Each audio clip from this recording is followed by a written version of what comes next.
Hello YouTubers, it's Karma here doing the weekly recap and thoughts on Season 3, Episode 5 of Greek called Evasive Actions. Alright, let's start off with Franny and Evan. Franny basically tells Evan that if he makes their breakup public, that she will basically tell everyone about what he's been doing, which will ruin his reputation, and he will tell the mom that he lost his $200,000 car. So she says, you know, I need to use your status still, not so much the money, and in return I'll keep my mouth shut. And later on she tells this kind of sad story about how her mom gave up her trust fund to marry her dad, and then her dad ended up leaving anyway, and all this stuff happens. Basically, they're just broken up. It's a mutual thing. Franny and Evan are just broken up for good. They're still kind of on friendly terms. And she even says, you know, I gave Casey advice once to stay with you because of all it could do for her, and it was a lot easier to take that advice than to actually do it. So they're broken up, but they're kind of on friendly terms. Casey and Jordan. Jordan is the Andy's girlfriend, the one that Rusty likes, the new pledge. She's not really feeling ZBZ. She's not really bonding with the other pledges. So Casey and Ashley give her a makeover because she doesn't feel like she's fitting in. That doesn't work. She still likes hanging out with the guys, like the Capitao guys, and with Andy and playing poker and stuff like that. She even tells Casey, you know, the only girls I've ever really gotten along with are my softball team. I grew up with a lot of brothers, so the whole girl pink thing doesn't really work for me. And so, Franny and Casey have like a heated thing where they challenge each other to a thing and who can win is the better house or whatever. And it was going to be karaoke, but they changed it to dodgeball. Casey does that, so that way Jordan can feel a little bit more at home.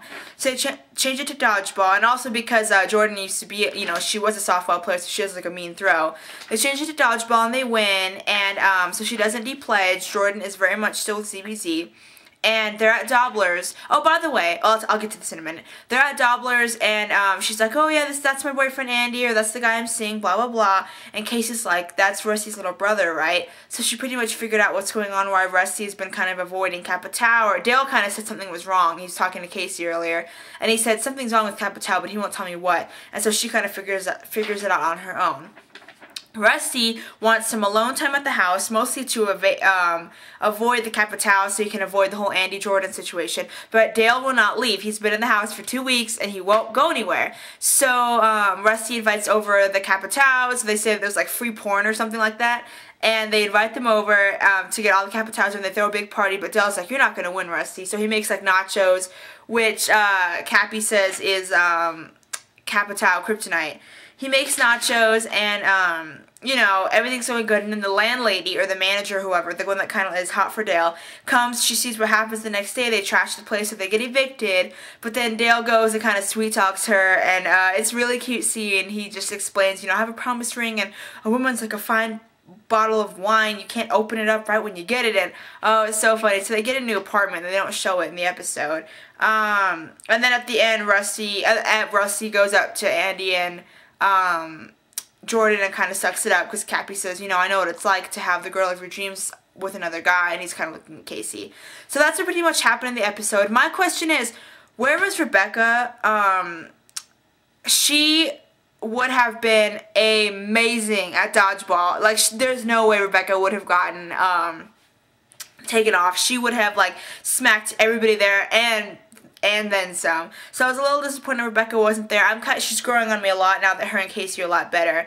But it was a cute episode. I think next week it looks like Max is going to propose to Casey.